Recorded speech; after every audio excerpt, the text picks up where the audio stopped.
中国和全球的工业领域正在面临一场数字化变革。施耐德电器作为世界500强企业，在不断践行精益生产的同时，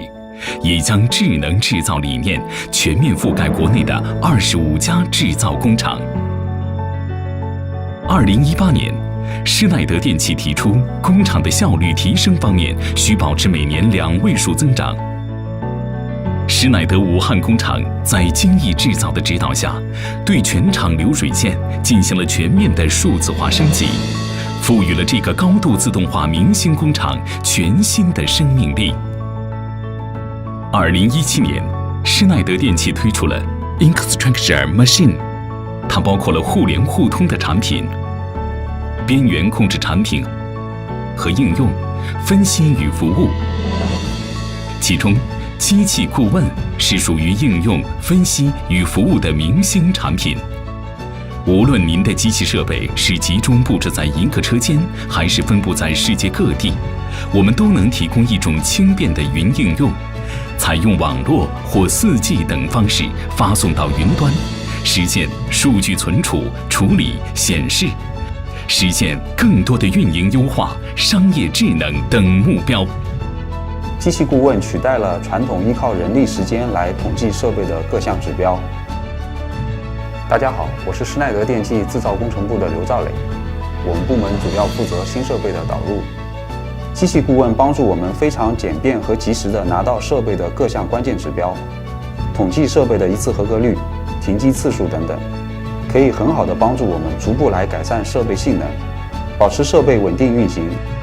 延长设备使用寿命。大家好，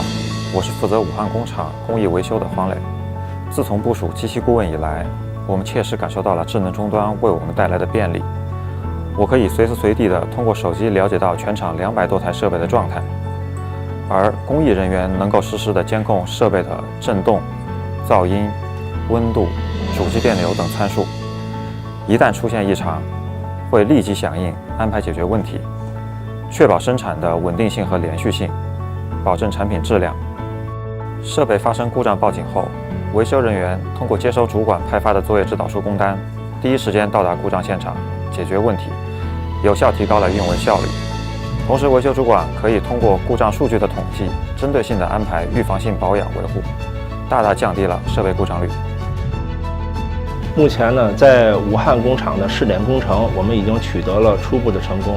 接下来我们要做的就是做进一步的拓展。从宽度方向，我们有计划将机器顾问部署在我们的物流系统，甚至部署到我们的核心供应商。从深度方向，我们会和 IT 部门合作，来进一步的打通公司内部的系统，来实现数据的交互。在不久的将来，我们会有计划将机器顾问部署在中国区所有的施耐德工厂，来实现中国区的互联互通，同时也进一步的完成公司的数字化转型。